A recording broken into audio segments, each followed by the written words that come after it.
you taking a Vicki? Yes, get us a little behind the scenes pic. I want to make sure this isn't covering me. Okay, Aunt Vicki. Hello. Welcome to Home with Friends. Thank you so much. Thank you so much for being here. Yes, everybody, you heard me correctly. I said Aunt Vicki. This is not a friend. This is an aunt. I know she's the hottest thing you've ever seen. I agree. You came in town to visit me. We had a little girls' day yesterday. Yes. And then we're doing the pod. I'm so excited. I'm so excited. You know how people have a dream guest list and it's usually celebrities? Yes. You were mine. Isn't that the sweetest thing? You were my dream guest, and it happened so early on in my podcasting career. Absolutely. Look at me checking off my bucket list. And I always wanted to feel like a celebrity. So You are a celebrity, thank okay? you so much. I love your look today. Thank you. This was basically all my stuff is in Vegas, so I travel for my job, and I don't have much in upstate New York, so I grabbed this dress, cut it with scissors, and I'm like, here I am. Yes, and you look so good. Thank you. So you're currently living in Syracuse. Actually, I live in Las Vegas, and I've been there almost 30 years. Love. Vegas fit, Las Vegas. So I decided to travel for my job now because my mom, unfortunately, was diagnosed with dementia, and as you know, your nanny. Yep. And it's really sad. So she found out the diagnosis. Well, we all found out about 6 years ago, and that changed like the trajectory of where I need to be. So basically I found a way to be close to Nani and where I can travel, back and forth. That works for me. And we're going to dive into that in a little bit because you've always been the type to just do what you got to do what you want to do. Yes. Even though you have a family in Vegas, it's like, Of course. Yeah. I've always been independent. Yeah. It's just in my DNA. Yeah. I cannot help it. I love it. So listen, this is going to be a multiple part series, everybody, okay? Yeah, exactly. Because I have a flight to catch. But she has a flight to catch, and we have so much to talk about. I could probably do 5 hours with Aunt Vicki. At least. Like, we'll try to have a catch up on the phone, and like we actually have to schedule it because it'll last way too long. That's right. So this is going to be a multiple part series. So today we're going to start from the beginning, okay? We're going to go back to growing up in upstate New York, but when you, I think, graduated high school-ish, you moved to LA. I did. So when I graduated high school, it was most of the people in high school, like sometimes it wasn't like college. It was a big deal, but not really. Not like it is today. So either you went or you went right to work. It was kind of that thing. But I was like, you know what? I'm going to go to LA. I'm going to break out of New York, and I'm just going to get out of here. So I decided to apply to the School of the Arts, Academy of Dramatic Arts, it's called. They have one in LA and New York, and I believe they're still around. It was a prominent school. A lot of like known actors went there. So back then, you had to write, you had to write in the mail, and you had to fill out your application, you had to mail it, and all that nonsense. But so it was a process. It took like a couple months before I can even go and audition, and then another month or two before they responded. But I ended up so I should say that my sister, Brittany's mom, works for the airline, so that's how I got to fly back and forth because I flew for free. Yeah. So which is the best perk in first class. Back in the day, people are like, "Oh, Brittany, you've flown first class before." I used to fly first class free my entire life. Exactly. It's the best perk in the world. Yeah, people don't realize that. Yeah. So I would fly back and forth, and I went for the audition, then I'd fly back, and then sure enough, I opened the mail, and they were like, "Congratulations, you've been accepted." I'm like, absolutely. So Nani and Nano actually asked me, they're like, "Do you want a graduation party, or do you want," when I say money, it was $500. Yeah. But I was like, I'll take it anyway. Yeah. So they're like, "Or do you want a little money to go to LA?" I go, "Give me the money, I'm out of here." Yeah. Was your goal to become an actress? So that was initially, it started that way. Like I always thought of myself like some kind of fashion in the field of, whether it be not designer, exactly, or like a consultant, something like that. Okay. And then it kind of like dived into the acting aspect, and I was like, I wouldn't mind being on a soap opera. Soap operas were huge back in the 80s and 90s. So I was like, oh, General Hospital, like Demi Moore started there. So I was like, I think I can do that. So that was my initial.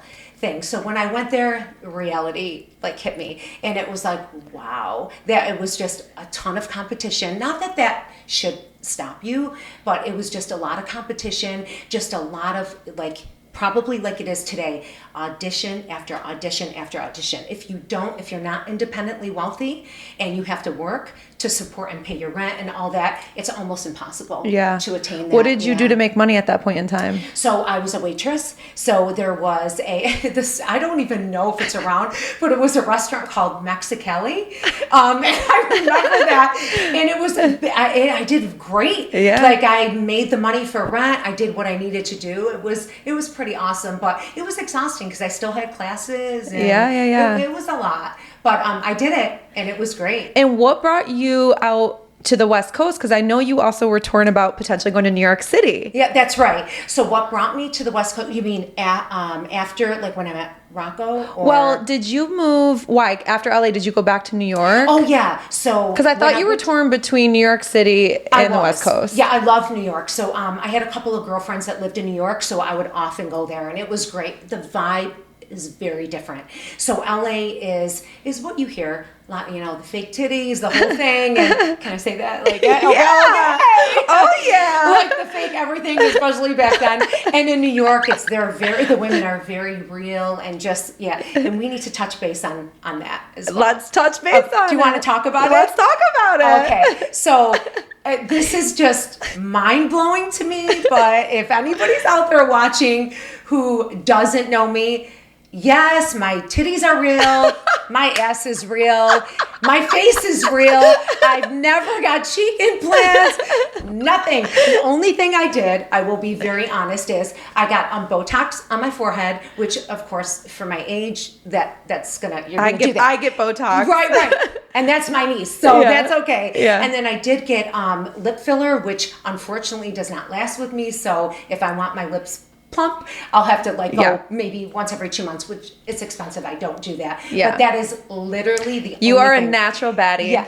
A natural baddie. Well, thank you. You are. So genetically, I guess I can say, blessed and the food goes in the right places for sure. The right places. For real, no. But so I also want to touch on something as well. You were probably going to ask me, but when I went to high school, trust me, the guys are going to think different. Like, no way, we've always been into the girl with, asses and all that. That's fine. But when I went to school, the women, if you were not this big, right, you felt like and all my friends were very, very thin. Not that I was heavy in any way, but you had curves. You always had curves, and curves were like, the guys to this day would be like, there's no way. We were always attracted to that. I didn't think so. So back in the the late 80s, it was like you can hide like your butt, like you push the shirt down, and I would do that.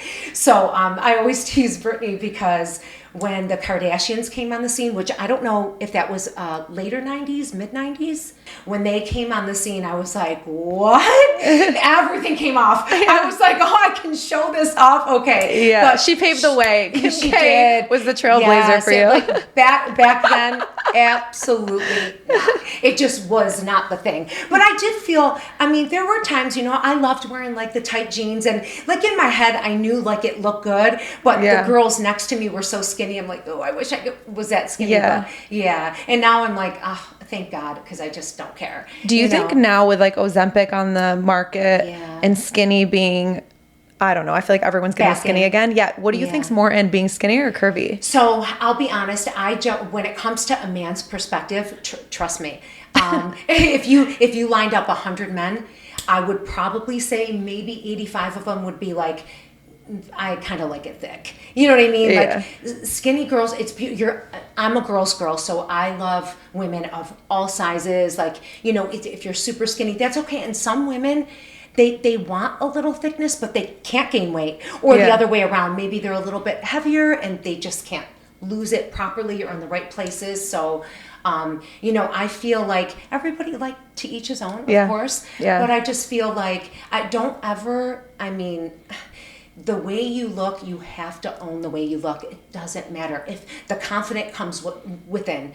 I remember I went to the college with this girl, and she was a little overweight, the way, and I remember a couple of guys in the class, the way she would walk in and the way she would talk, the confidence, you didn't even look, they were so attracted to that, and she did not have the perfect body. So it's really how you carry yourself, what you say. So just always remember that. Yeah, I completely agree with that. You don't have to be your energy is everything, and how you walk into a room radiates. Absolutely, 100%. When you were in LA and doing all these auditions, were all the girls like teeny tiny? Was that the competition? So when I was in LA, the girls were teeny tiny. There were a couple, but so back then, so you have to remember, like now it's really hard to explain, because these days, 2000, I would say probably maybe 15, 16, it came on trend as far as like the ass and stuff. Back then, like even if you wanted a butt, like where are you going to get that? Right. So a BBL didn't exist. So even if a girl wanted to look like that,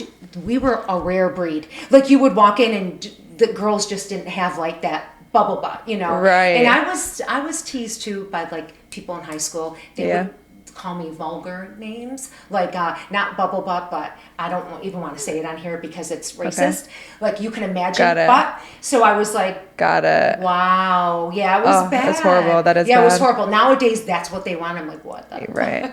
Yeah, it was crazy. My goodness. Yeah. Okay, wow. I'm so glad we went on that tangent. Yes, exactly. I love it. This is why we need so many parts with Aunt Vicki, because we could just talk and talk and talk forever. Exactly, I love it. Exactly. Right. Okay, so LA, how did you land in Vegas? Because you lived in Vegas for how many years? 30? So Vegas, almost 30. Okay. So how I did that was we definitely need like part 2, 3, 4. Yeah. So there's a whole slew of things that happened from the time that I came back from college to the time that I actually lived in Syracuse for a couple years, and that's how I met Uncle Rocco initially, and that whole thing, I don't know what you're going to ask me, but we ended up getting married in Syracuse, and he's a professional musician, so we had no choice. I can work anywhere, but he was limited. So he had to either work New York City, LA, Las Vegas was one of them, maybe Tennessee. So the options were very small. So we initially wanted to go to New York City, and we were going to do that. But the house that we were going to get for rent, they chose us, and we were so thankful. But it ended up the person who owned the house, their son wanted to move back in.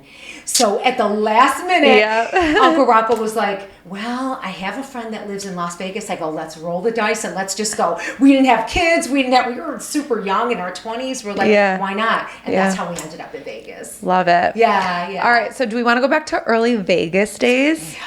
We could. Is that what you want to talk about? I love the fact that you opened the Bellagio. Yeah, I did. I think that's so iconic. It is iconic. I didn't know it was iconic at the time. But it's iconic. It is iconic. So do you want to know the story about that? Okay. So what happened was when we arrived there, oh my God, I don't even know how to fast track to this, but so we ended up finding an apartment immediately. And then we lived in the apartment, and Uncle Rocco back then, he had everything on maybe disc or actually like tape. Like I know tape or disc.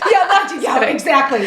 So he had to go, like hit the ground running and hand people, like executives, his actual tape, knock on the doors, the whole thing. While he was doing that, I was like, well, I could, work, in the professional field, but I'm like, I'm young. I go, let me see what if I can waitress. So me and Uncle Rocco went to each hotel on the Strip, and I was like, let me see what uniform is the cutest. So I was like, that is so Aunt Vicki coded. I love it. So we went to the Tropicana. They were in thongs. I'm like, no, I don't. Wait, you said no to that? I did say no to that. I feel like you love a thong. Okay, so I would, but remember who I was married to, so like, that was definitely not going to work. He did not want his wife in a thong. I was like, all right. Yeah. So I wouldn't mind, and I had, pre-kids. I was like, okay, like there are no flaws at all. I'm like, oh. So then we start hitting a few other casinos, and then we came to New York.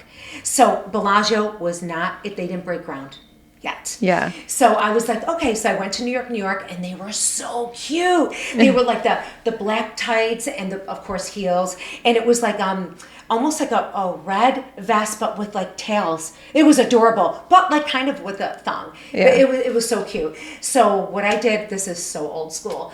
I'm sitting there and I'm at the machine with Uncle Rocco, and we're sitting there. A cocktail waitress comes by and I go, "Excuse me," and I said, "Where do I go for an application?" And I am not kidding. She looked at me. She looked up and down, and she's like, "Hang on a minute." And she was gone for like 10, 15 minutes. I'm like, "Oh my God." She goes, "Follow me." I go, "Okay." I go, "Rocco, stay there." So I follow her. We go down these stairs, down this alleyway, and into like really shady kind of actually. And I look, and there's like this office with this guy sitting there. And the guy was like, he was super nice. Like I thought he was nice, but he did look, I don't know, a little raunchy, I guess. But I was like, all right. And I didn't know anything about Vegas. I didn't know anything about cocktailing. Like it's different than waitressing for sure. So I walk in and she's like, "Well, I'll leave you this." I remember it. She goes, "This is Michael." I go, "Oh, thank you." I didn't know her name, nothing. Yeah. So I sit down and he kind of checks me out and he's like, "Well, typically, we take applications and you come in for, an interview." He's like, "Because you're here," and he's like, "I'm going to put you on what's called extra board." And I didn't even know what that was. Yeah, but what is that? Fake it till you make it. So I was like, "Okay." And he goes, "Do you know what that is?" I said, "Of course." I did. And I didn't at the time. Right. I was like, whatever. Yeah. So he goes, "So you'll go on extra board." He goes, "And then you'll be called, like almost like on call." And he said, "Would you do that?" And I'm like, "Sure.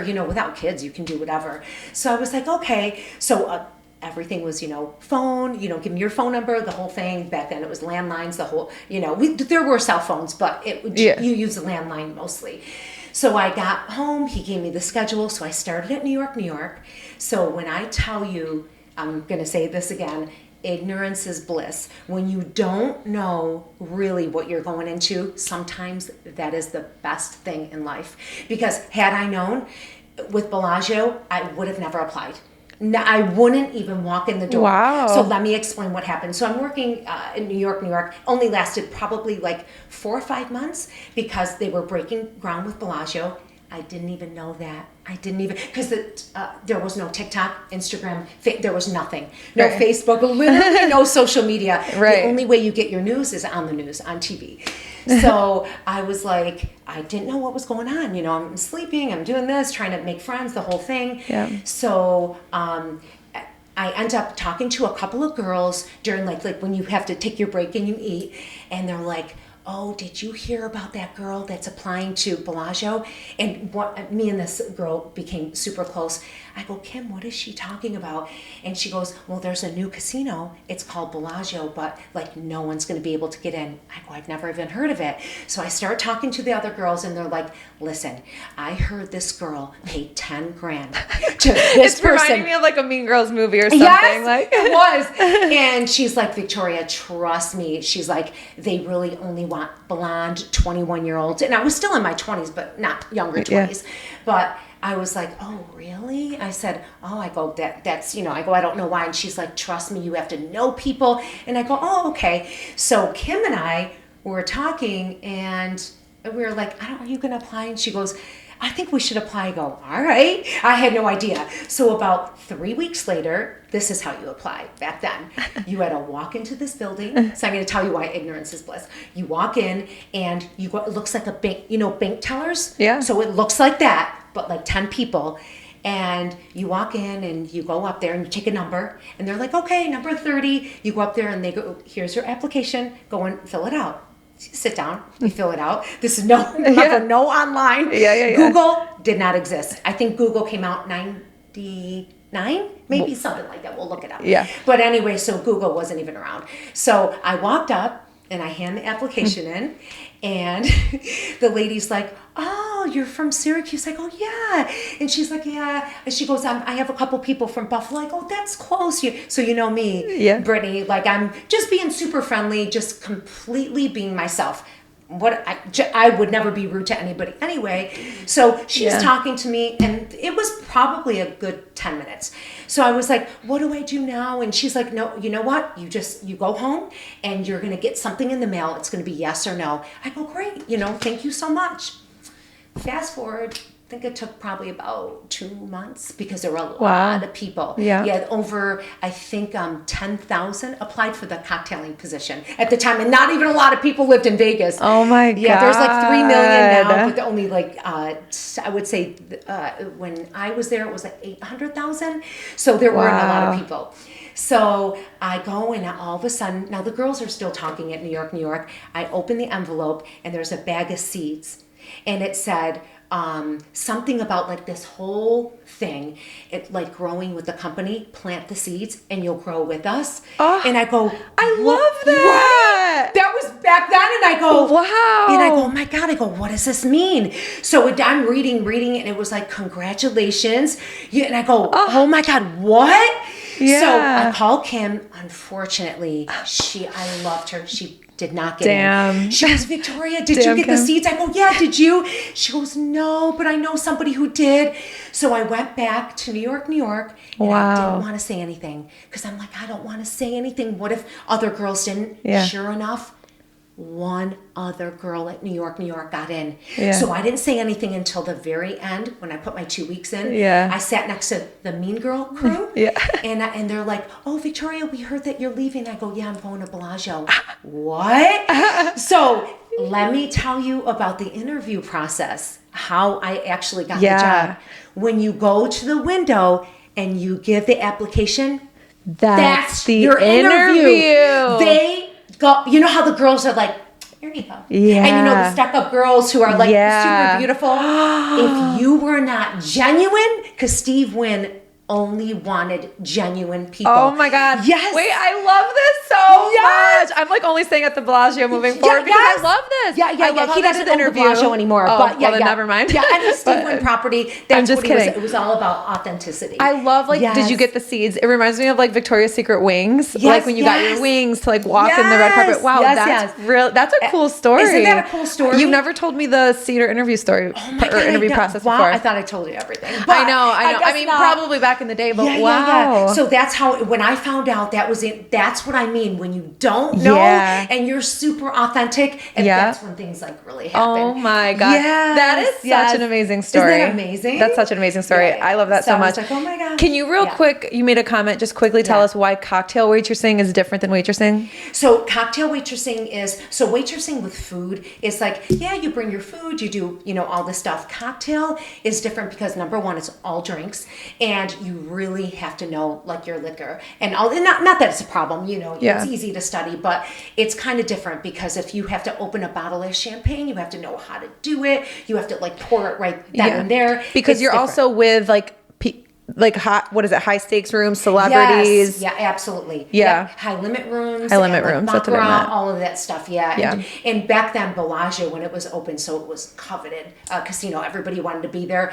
All the celebrities were coming in, so you were serving them. And number one, you're nervous anyway, just serving drinks. Right. But like when you're serving to Ben Affleck and people like that, you're like, oh, you don't want to shake and get nervous, so you're like, oh gosh. Maybe a different episode we'll give like celebrity tea, but today we'll keep it positive. I have celebrity tea. She has celebrity tea. Yeah. Today we'll talk positive celebrity tea. The biggest tipper, best tipper was Dennis Rodman. Best tipper was Dennis Rodman, shockingly. And believe it or not, I know it's not like a huge name, but Drew Carey, the one, I don't know if he still does Price is Right. Like I don't think he does that anymore, but he used to have his own show. Yeah. He was also amazing. Shockingly, like people like that. And just to give you like a teaser, the worst, and I don't care, I'm going to say it, was Jay-Z.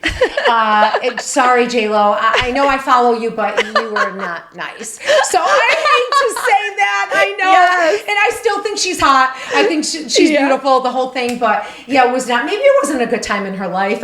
I'm not quite sure, but but that's all I'll say. I have other stories, but we'll do a celebrity tea episode, stay tuned for future future combos. Okay, super fun. Now in Vegas, let's quickly transition into real estate. Yeah, okay. Just very quickly. Sure.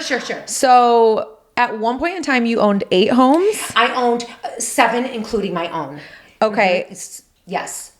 That's crazy, right? It is crazy. So how did that start? So how did it start is, well, Nani has always been into real estate. Yes. So that's not really why I went that way, but I always figured like, you really can't lose in real estate. Typically that is true, but of course you won't believe what happened to me. So we bought our house like super quick. So I'm not saying that Uncle Rocco didn't make money.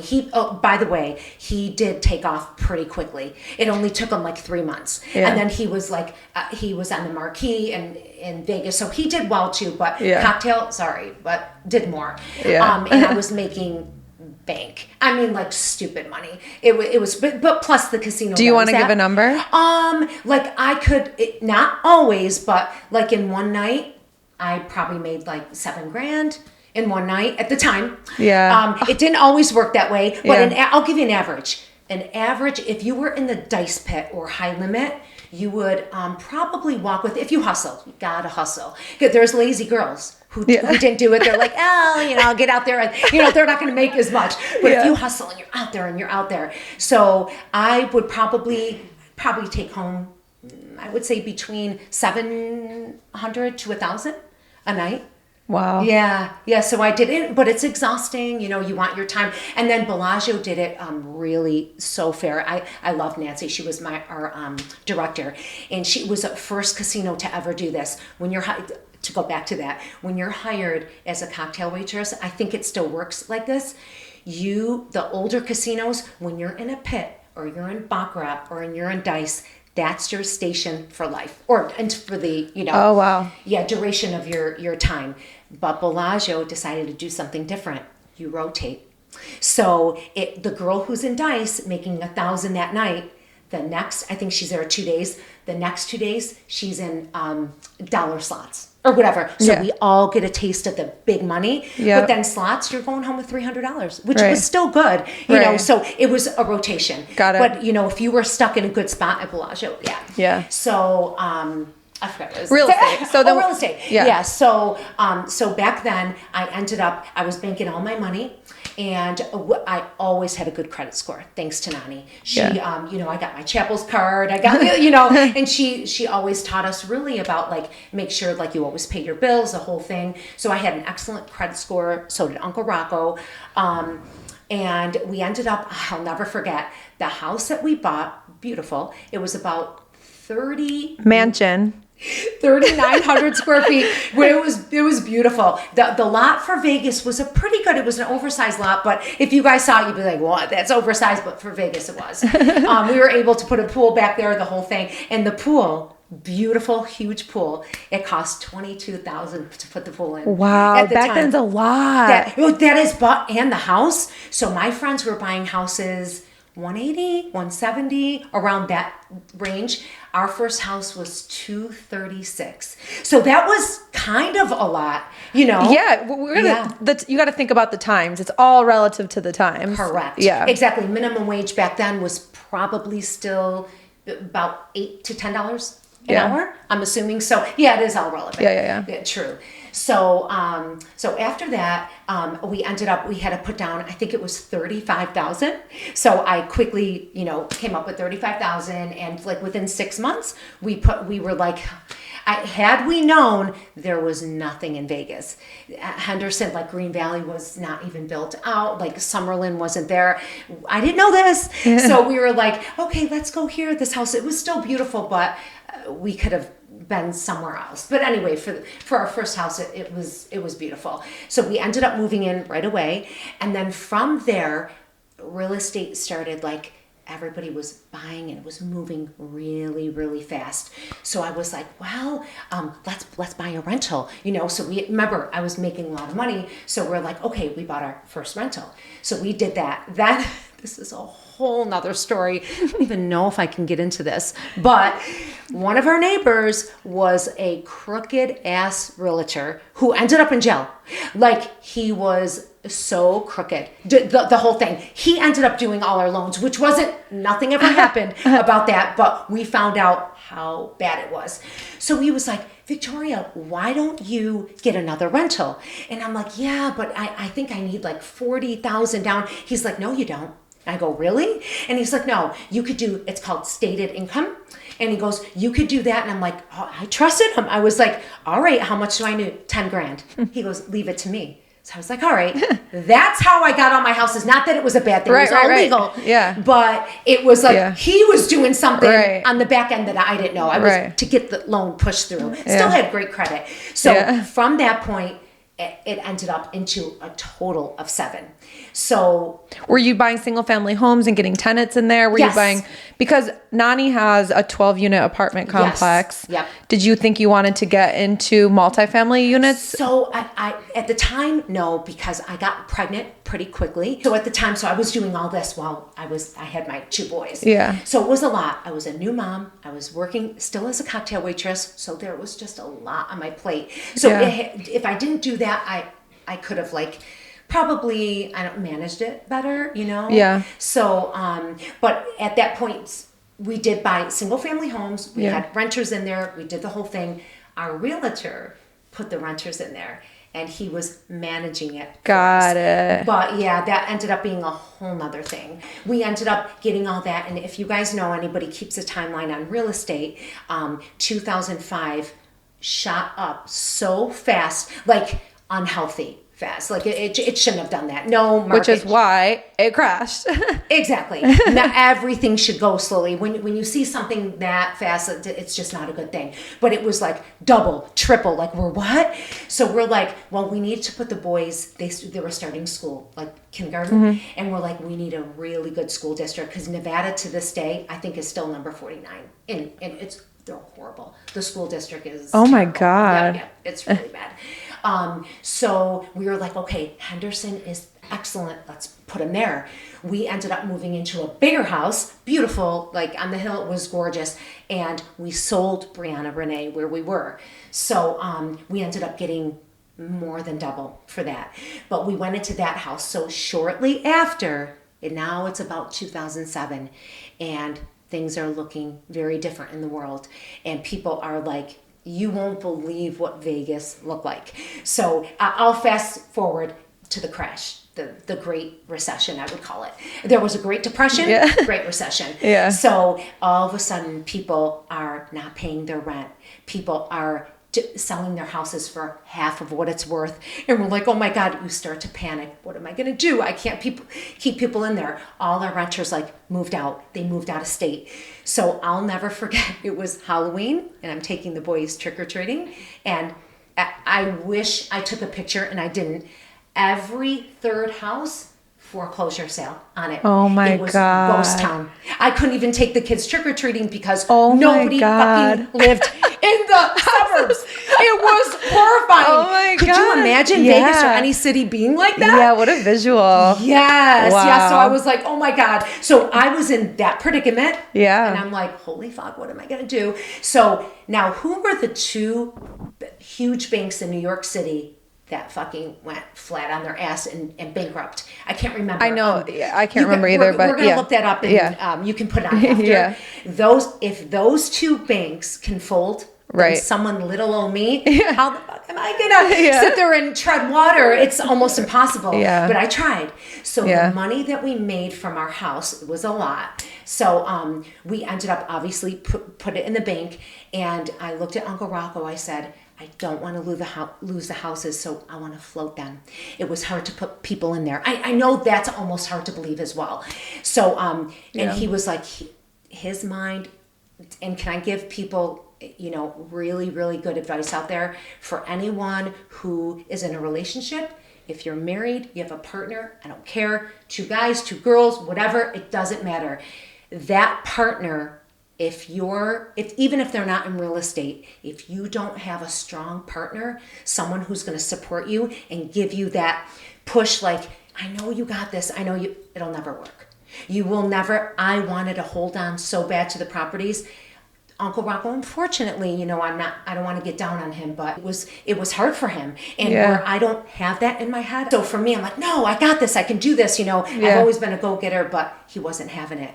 So I was oh. So he was get rid of all of it, screaming every day. Who can live like that? It's either that or I leave him. And also when you're living in a society like that, it's like mass hysteria almost, where Yes. everybody, it's like reminds me of COVID and the pandemic. of course. When everyone around you in the news is feeding you all this fear, Yes. most people believe it. And most people panic. And most people panic. That's right. But that's also like the ultimate goal Exactly. of the propaganda, if you will. Of course. You know, so Exactly. I kind of follow your suit with that, where I Exactly. really try to not. Take my jacket off. Yeah, you can take it off. I really try to not get influenced by Just the masses. Right, exactly. So I don't either normally. Yeah. But do you want me to put it somewhere else?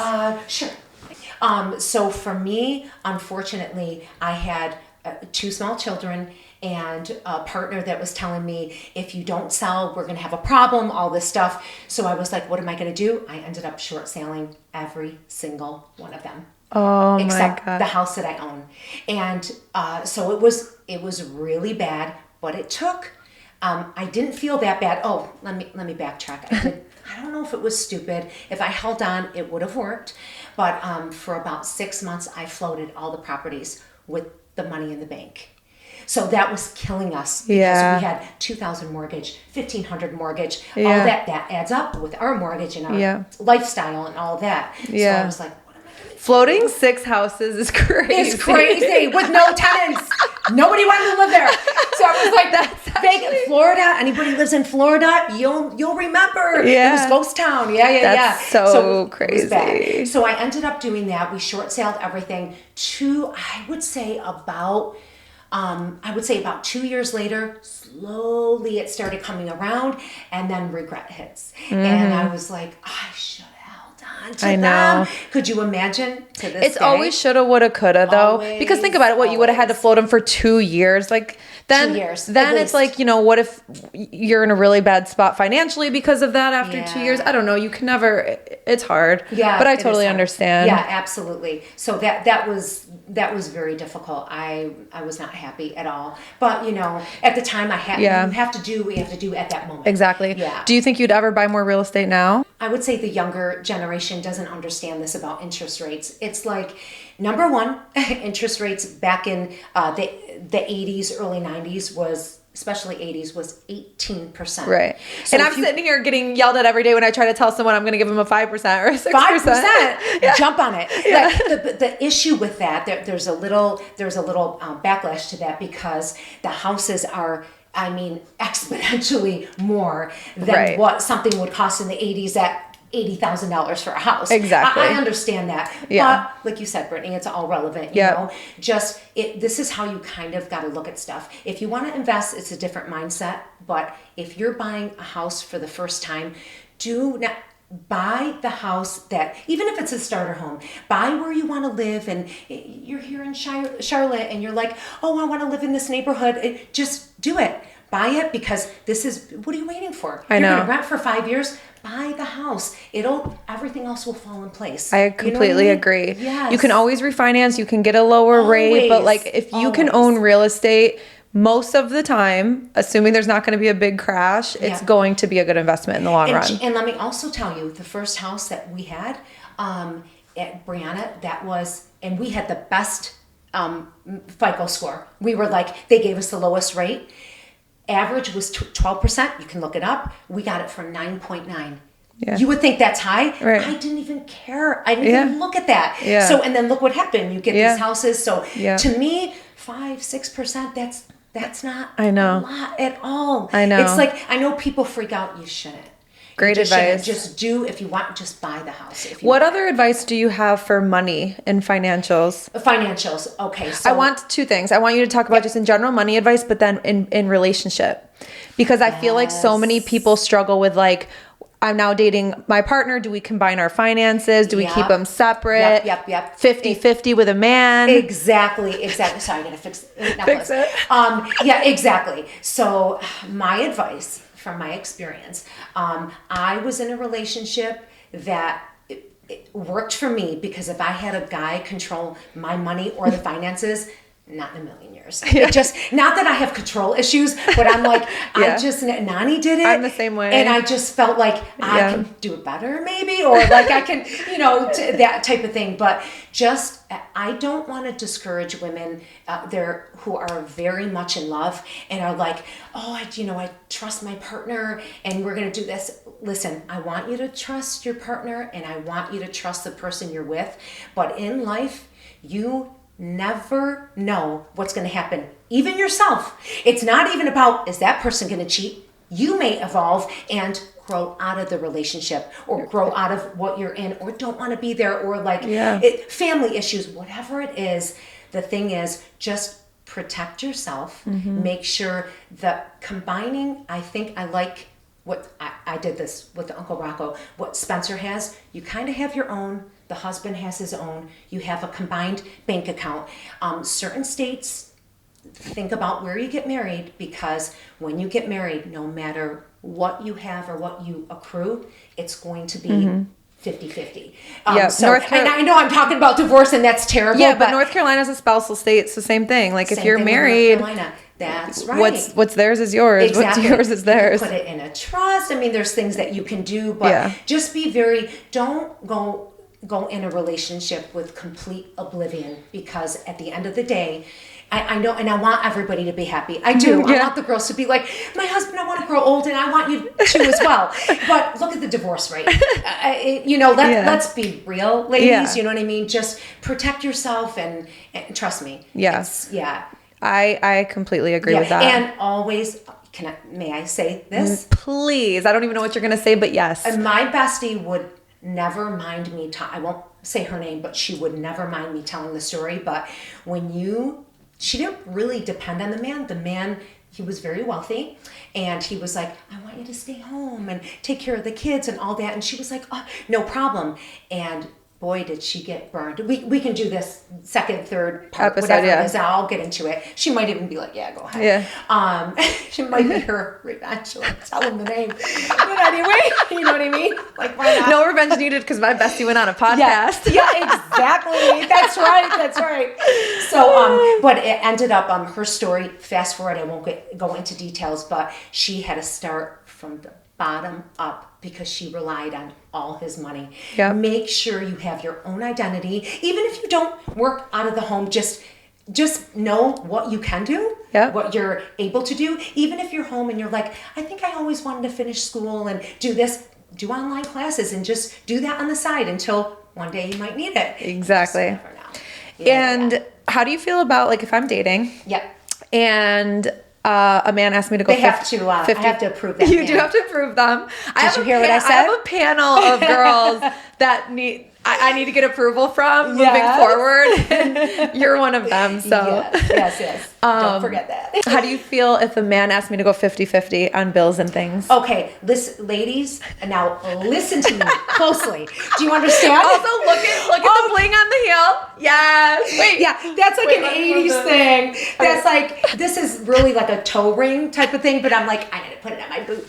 Yeah. Like, why not? Yes. Just like the dress, I was like, I'm just gonna rip it. Whatever, and just go with the flow. But we'll get into that so much. That's another. Okay, I love you. I love you so much, and like, thank you for doing this. Okay. This is my favorite podcast episode so far. Oh yay! 100%. I love this. 100%. I don't even have my note cards. I'm just chilling. No, we're just going to talk about it. I'm just chilling. Okay, ladies, listen to me very carefully. There might be some of you out there, and guys know this, even though they're like, oh, what is she talking about? I don't care. You listen to me very carefully. Listening. If a real man says, oh, you go on your date, first date, whatever it is, and a real man says to you, a man says to you, you pull out your wallet, and immediately, if they don't look at your wallet and say, what are you doing? Get up from the table and just walk out. You do never split the tab with a man. That's not, I don't care. It's, okay, so let me go back to women power. Can we do the same things and make the same money? Of course. But there's a reason why there's men and women. Are you going to open the car door for a man? Fuck no. Right. Why would you do that? That's a gentleman thing to do. So if you look at terms like that, it's the same thing with paying the bills. I have so many questions. Treat you like a queen, and Yes. Based off that scenario you just outlined for us, do you think I should even pull out my wallet? Never. But as a gesture of like, oh, I'll pay just to see. No, the gesture is the queen sitting there across from him. So just sit. Absolutely. Well, of course, you want like conversation and you want to be No. I mean, when the bill comes. When the bill comes. Absolutely. Got Maybe it. pull out your lipstick, or you know what you could do is go in your purse, but not pull out the actual card, the lipstick, and see what he says. Like, hey, what are you doing? If he doesn't say anything, red flag, ladies. And like, you pull out that lip gloss. And yeah, you just lip reapply. gloss your lips, and that's it. Absolutely, do not pay. And if you have to, and he's like, where you feel like, oh God, like he's not going to leave the restaurant unless I pay half. You pay half and block his ass. I mean, do not ever call him, see him. Nothing, ladies. What are you doing? Yes. Like, no. The answer is absolutely not. When you're married, splitting things like, oh, honey, I'm going to go in this bank account and pay with this, different story. Yeah. But when you're dating, even engaged all the way through, he better take care of you. Okay. Because we offer a lot. Let's face it. I mean, women can be alone more, and we have more like stability with that. Yeah. Where guys I feel are more needy. They need women there. They want, the whole thing. And the sex thing is on a whole nother level. We'll get there in a second. Yes. So I want to wrap this up though with like, okay. Yeah. I completely agree with you, by the way. If you didn't, it's okay. I love that and I agree with that. Yeah, but I want to throw in a different perspective just to hear your opinion on it. Yep. So what about like when a man says, okay, fine, we'll open the door for you, we'll pay the bill, like what are you bringing to the table? If the man should be doing the manly things, what do you think the woman should be doing that are do you think you should be cleaning the house and doing the cooking? Yeah. So honestly, if you live together, basically. I don't know. Let's just talk dating. Early dating. Maybe you don't live together. Right. So obviously you're not going to cook for him or clean his apartment. I guess maybe not clean his apartment, but you could cook for him. Yeah, true, you could. And that's not, you don't necessarily have to cook for him. I think being there for each other, obviously, but when you're on a man's arm and he knows you make him proud, you make him feel good. Obviously, you're not going to sit there like a dud and be like, oh, whatever. You're going to bring, obviously, your personality. You're going to make him feel better, look better, like all of those things, That, to me, that's good enough. You know what I mean? It's like, do not listen, ladies. Don't do it. Okay. Yes, do not. I love it. Don't settle. Ever. Yeah. You blink your eyes and it's over. And all of a sudden you're 10 years older and you're like, the fuck did I just do? Yeah. Yeah, you don't ever want to live your life like that. Yeah. Yeah. Oh. Absolutely. You're the best. I know. Are we done? No, just keep talking. Just keep giving us advice. Oh, okay. Yeah, like ask me and I'll give you my advice. So 100%. when you say sex, you mentioned that. Yeah. Where are you going with that? Okay, so I don't know if a lot of women agree with me. I think just biologically, I think men, okay, there's always exceptions to the rule. Always. Let me throw that out there. Are there women that are hypersexual like men can be? Sure. But I have a lot of girlfriends and I've been around a lot of women and we talk about sex and it's rare to hear a woman say, damn, I didn't have sex today. I need it twice a day. I really don't hear that. Men, it's proven too. It's on their mind almost constantly. Think about that, like the torture they're going through and they need to, some maybe are sex addicts, I get it. But so the whole sex thing, let's go back to what you have to offer. If you're there for him in that way, sometimes you don't want to do that or you whatever, but you're going to do that for him.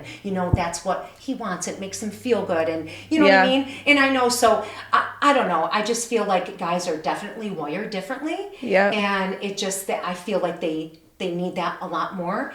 And when it's not, and that's part of what we're bringing to the table. That, of course it is. Think about that. They don't realize that we're not as hypersexual. So if they're like, hey honey, whatever, we might not even be thinking about it. We have to get ourselves in the mood. Not that we don't want to be there, but we have to. I totally get what you mean. Exactly. I totally get it. Yeah, we're more of thinkers and just like, I totally get it. Absolutely. Let's say a man doesn't make that much money and like what you would do in that scenario. Okay. Hold on, before you answer, for those listening, if you heard that phantom voice, we do have a friend in the room who just asked a question. So I love it. I love it.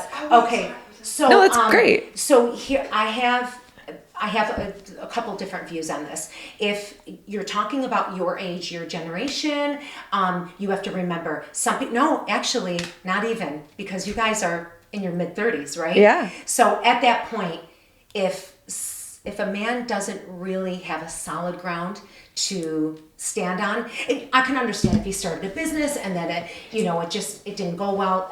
That happens. I get it.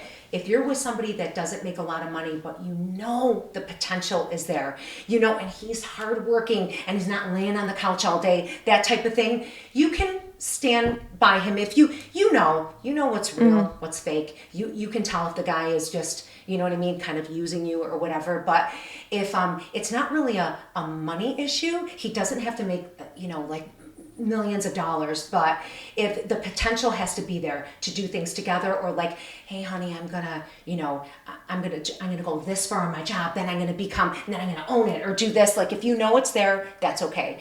But if he's been schlepping for 10 years and he's making the same amount, it's like, where are you going, dude? It's just gonna get worse probably. So yeah, just be careful. So is your advice to me to marry for love or marry for money? Stop. Okay, so because I'm not materialistic, because I've always hustled since I was like 14. So definitely not. If I wanted to marry a multimillionaire, trust me, I would have done it like when my body was prime. Your body is prime. I'm literally gonna kick you out of this house. I would have done it then. So definitely not. I just didn't want to owe anybody anything. I was like, don't tell me what to do. So it was that kind of thing. But so marry for money or love. This is a tough one, because honestly, I think deep down, all women feel like there's a little part of them, just a tiny little part, that not want to be taken care of, but if they didn't want to work and kids come along, or they want to take a year off, they know that they're going to be taken care of. I think there's a little part where they feel like, okay, I don't have to work. So you have to answer. You have to pick one. I have to answer. Okay, let me answer it like this. Your very first marriage, try to have... No, we're assuming you're going to have multiple marriages. Okay. Or you're going to say first marriage, marry for love. Second marriage, marry for money. So exactly. So if you're getting married for the first time, try to do it for love. Try. It'll make you feel good. You're working with your partner. The second time, fuck that, ladies. Just... there's no white horse and fantasy, like, sorry. It's just my God. Yes. Okay, perfect. So I haven't been married yet, so I'm gonna try to get married for love. Try to do it for love. Yes, right. If you can. I'll let you know. If you can, that would be amazing. Oh my God. That is so funny. Okay, so you mentioned kids real quick. Yes. Do you think, genuine question, niece to aunt. Yes. Do you think I should freeze my eggs? I'm going to be honest with you, and I'm in the medical field, so I don't think it's a bad idea at all. Okay. So I'm going to tell you why. I've had a couple girlfriends along the way who froze their eggs back in when it started, like 90s, and they never found a partner and used the eggs. Wow. Yep, I can give you. Or what did they do? Go to a sperm bank? So they went to a sperm bank, but to freeze their eggs, it's a different process. No, I know. I mean, right. You said they use the eggs. They have kids now. They went to the sperm bank, and I guess there's. See, that like freaks me out though. Like I don't want to have a baby by myself. I don't want to go to a sperm bank. I know. But also you have to remember, what if you met your dream man at around 42? Right? So your eggs, they may not all be there. Or they're just not viable, whatever it is. So you have the ones that you froze, and then you can use it, and you have a uterus, so you can carry it. Yeah, so you can do it that way. There's other reasons for doing it. Yeah. Exactly. People might be wondering, you said you're in the medical field. Yes. Just to give a quick, what do you do? So I'm a sonographer. So if no one knows what that is, you scan organs. Like I scan the liver and, like I said, uterus, thyroid, like you name it, I scan it. Okay. Necklace, terrible. It keeps falling. Can you notice? No. Oh, okay. No. Everything's amazing. Perfect. Okay, so you really think I should consider freezing my eggs? I think yes. If you feel like, how old are you? I'm 33. So you're 33. You are still very young. I would probably see what 2 years gives you. See where 2 years, after that, consider it. You know, because, I mean, your generation, oh man, it's tough. It's really hard. With dating? Because with dating, it isn't any generation, Yeah. but dating is hard because for so many reasons. It's just like the whole, like when I was dating, we never had to think about like, oh, is he going to ask me to pay half? There's no fucking way. You know what I mean? Yeah. Like you guys, it's like, yes, women wanted to be stronger and all that, but somewhere along the way, things got lost. Yeah. And yeah, they have to be, you have to stick your ground. Yeah, for sure. Okay. Thank you for that advice. Yeah. And then also when it comes to dating, do you have any dating advice for me or non-negotiables I should be looking for in a man? Non-negotiables. Definitely they have to be driven in the way that not only for themselves, but they must support you. And of course, they may not agree with everything you do, but they have to be there for you. If you don't have that, and let me say something else. Let me also say this. So, you know that old saying, like, opposites attract. Whoever said that, I'm going to cut a bitch for saying that. Literally. Okay, because opposites really don't. I'm going to tell you why. In the beginning, it's so cute. Wait, I agree with you. Right? Yeah. Like, oh, it's so cute. He likes to ski and I don't. And I went there.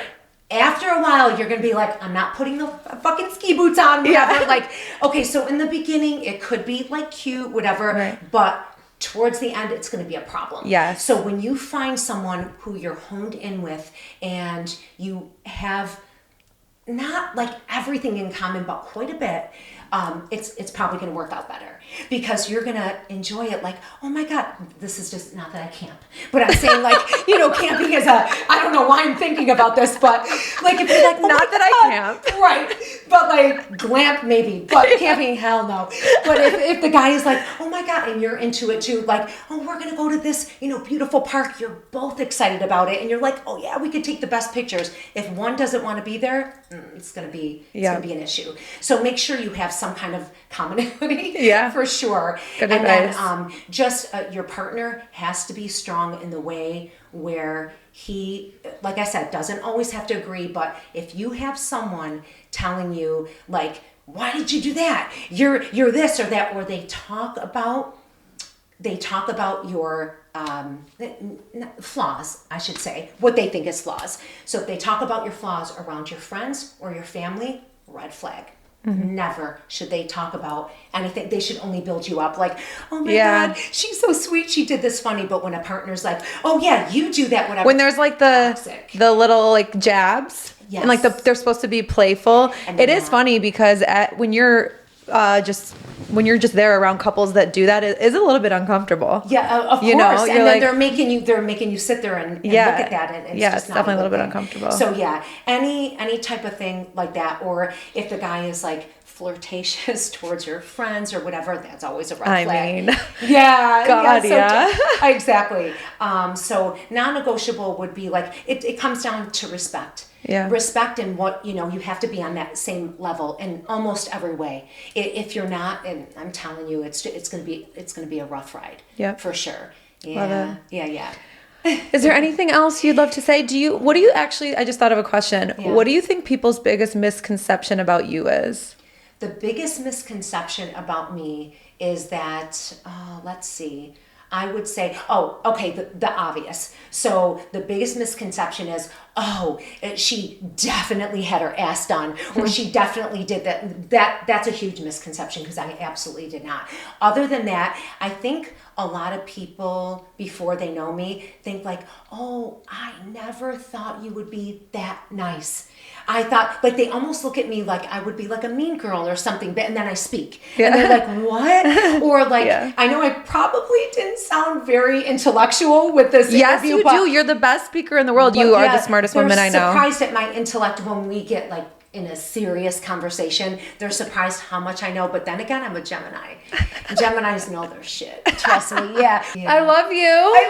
I hate that we have to wrap up. We technically we have don't. so much to talk. I know we have so much to talk about, but I just feel like this was such an amazing episode. I love everything we touched on. I feel like we barely touched on little different things. We didn't and then what even- we'll do is, for the people watching or listening, Or if you like what I have to say. yes, if you like what she has to say, tell us what you want to hear more of. Give us very specific topics. We literally will go into anything and everything. I'm going to make Aunt Vicki a specific series.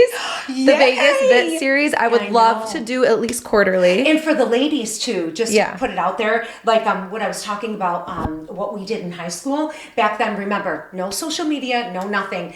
Everything that we had, or whatever it was makeshift. So we had to do whatever we had to do, and I can show you like little tricks. Like this is how we did this. You'll be like, what? Yeah. It's like, remember in Costa Rica? Yeah. So we went to Costa Rica with our whole family: Brittany, Spencer, Olivia, Ariana, my soon-to-be daughter-in-law. Love her. Yeah. But so all the girls are about the same age, and we were talking about something I can't remember, and I said, "Oh, just put the." I forgot what it was, and I go, you know that, and Ari's like, no, I would never know that. I go, what? Then I looked at Brittany and Olivia. Would you know that? They're like, no. Yeah. I go, wait, what? Yeah. Is this a thing? Like they didn't know Everything. Hair, makeup, fashion. Obviously, she's my go-to for everything. But All like, of it. there's so many different things. Like we could do whole episodes on all of that for the Love ladies, that. everything. Yeah, little tricks and Yeah. of course. So, is there anything else you want to leave the people with? I'm trying to think. What should I say? You don't have to say anything if you don't What want. should I leave with that? I did have the best time. I feel like, I know I'm sometimes looking in the camera. that's okay. I do the same that, thing. Yeah. But I honestly feel like we're just having coffee. Even with this sitting there, like, I feel like it was just a girl's lunch, you know? Oh, good. Like this was so fun. Good. I know. Yeah, I know. And I'm so happy you were here for the vision board yesterday. Yes. Yeah, absolutely. Well, I guess we can wrap with that. We'll do an official wrap. So it's the new year. It's January. What is it? January 4th, 5th? I think so. Something like that. Today's January 4th. So it's the new year. What are you looking forward to this year? So this year there's a lot of part 2. I'll probably get into more. So there's like a personal journey that I'm going on, and I'll tell you all about that. So that I'm gonna keep that private just for now. But I do want to. I am gonna stay with my travel, but I do probably pick Charlotte and like the fun cities for sure. I have to be close to my mom because of her situation, like I already said, and because I can't really say anything. Okay, you can just say you're excited for your personal journey this year. I'm so excited for my personal journey, and perfect. Yes, exactly. Okay, thank you so much for coming on Home with Friends. I love you. Yes. Oh, and by the way, I had the best time with the vision board. Yes. With Brittany's friends. Yes, we threw a party yesterday. We did a vision board vision board day. We had 10 girls here. Yeah. 9 or 10 girls. Everyone did their vision boards. We ate, we drank, we did a little clearing ceremony. We did a beautiful prayer. Yes. We did a tarot card pull. Like it was beautiful. It was so beautiful. It was so much fun. Yeah. So I just wanted to say thank you, Brittany, for that. Of course. I'm happy. Yes. Love you. Thank you. Bye. Bye.